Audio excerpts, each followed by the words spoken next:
Bonjour tout le monde, on va vous présenter un tuto sur l'organisation et le pilotage du chantier, tout en présentant le projet, l'entreprise adjudicataire que va faire l'exécution et la planification des tâches par le logiciel MS Project. Commençons par la représentation de notre projet. Son objectif c'est d'organiser le chantier de construction d'un hôtel R+4 avec une superficie de 652 mètres carrés et d'un restaurant R+1 de 327 mètres carrés de la surface, d'où la superficie totale de notre chantier est de 979 mètres carrés. Le chantier est à la ville de Rabat. Suivant les plans d'architecte.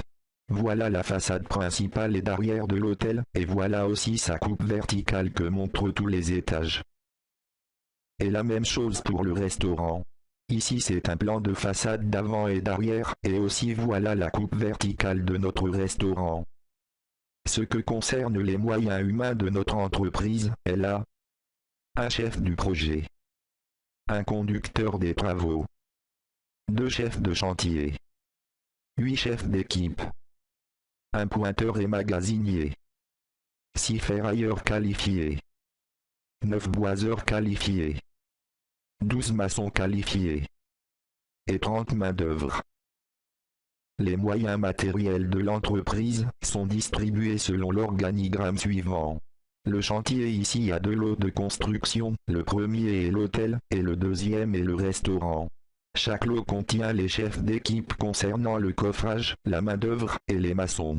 Ces derniers sont gérés par le chef de chantier, coordonné par le conducteur des travaux, qui est lié directement avec le chef du projet. Pour les moyens matériels, l'entreprise possède une grue à tour, 2 camions de manutention, une centrale à béton fixe, 2 vibreurs, des échafaudages, coffrage métallique et en bois. Pour entamer le plan d'installation de notre projet, on doit étudier toutes les contraintes liées à cette situation, qui sont nombreux, et les principaux de on a délai d'exécution qui est déterminé en 29 mois avec la nécessité des 2 lots. Large superficie du chantier qui est 979 mètres carrés. Existence des zones mortes dans le site, exigée par le plan de situation, à cause des 2 routes et des constructions anciennes à côté du projet. Mauvais sol, ce qui pose un problème d'ancrage de la grue, ce qui nécessite un massif du béton. La sécurité des usagers des 2 routes, donc la nécessité des panneaux de la signalisation. En se basant sur tout ce qui est précède, le plan d'installation contient les éléments suivants. Le poste de levage, qui est une grue à tour, avec une longueur de flèche de 50 mètres, et la hauteur sous crochet qui égale à 20,2 mètres. Aussi on a les éléments suivants. L'aire de préfabrication, les cantonnements, le poste de fabrication d'armature, le poste de bétonnage. Et finalement voilà le plan de l'installation de notre chantier.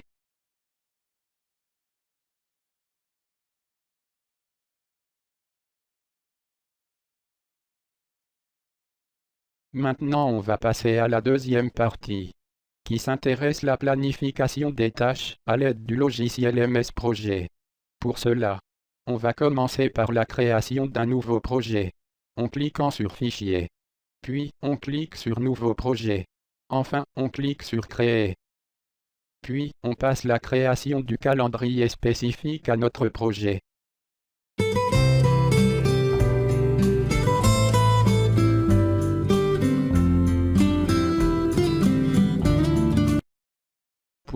En citant les cas des jours exceptionnels, comme le vendredi, l'heure de la prière, avec le début et la fin de cette période.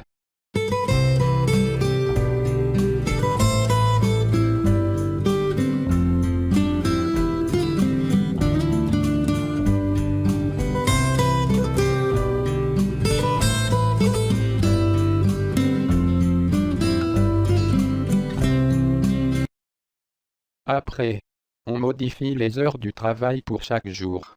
Un exemple ici.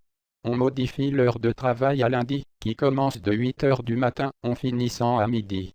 Puis on prend 1 heure pour pause déjeuner en continuant après 1 heure.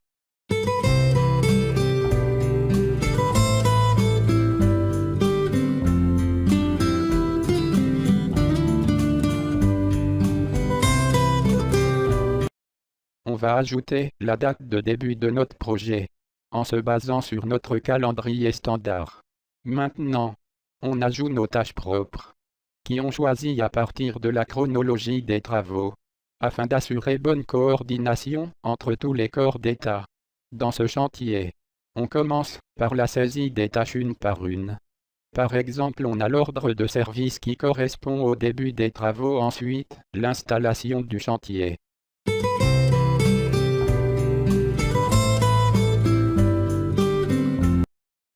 On saisir les durées propres de chaque tâche. On tenir compte de plusieurs critères. Parmi eux, on peut citer la quantité des travaux exécutés, les moyens humains et matériels de l'entreprise, difficulté de la mise en œuvre, et aussi la durée totale d'exécution du projet.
Liaison des tâches entre eux, avec des liaisons début-fin, ou début-début, afin d'obtenir les tâches à forme qu'on veut, en parallèle ou en série.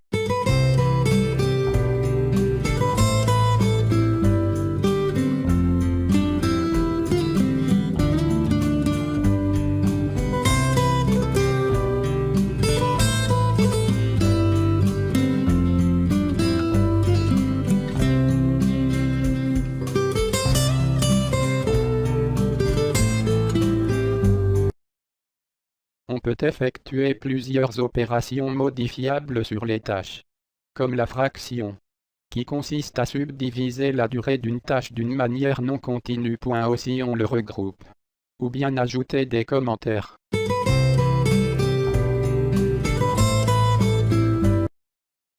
On ajoute les moyens matériels et humains de l'entreprise, et spécifiant leur type.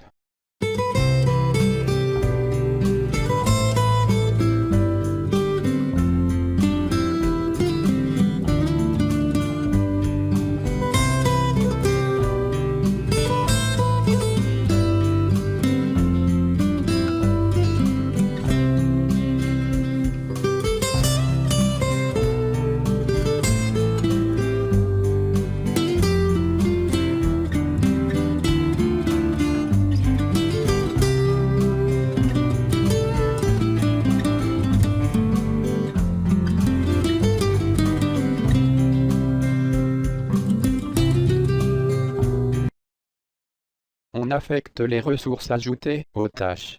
On ne peut pas affecter un moyen matériel pour 2 ou plusieurs tâches, avec des durées simultanées.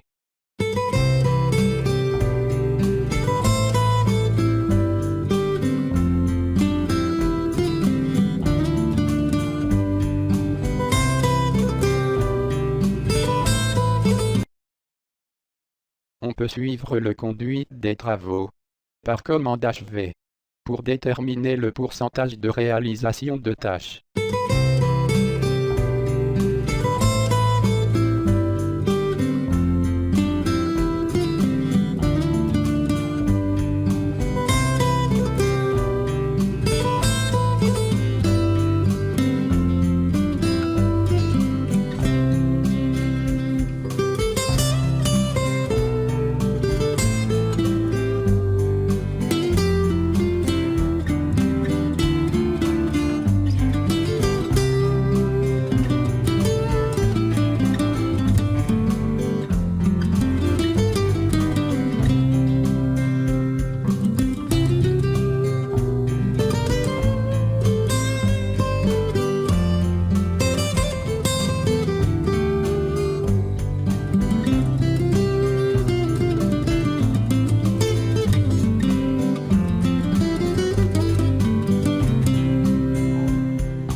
À la fin, on imprime les résultats, le planning ou diagramme de Gantt.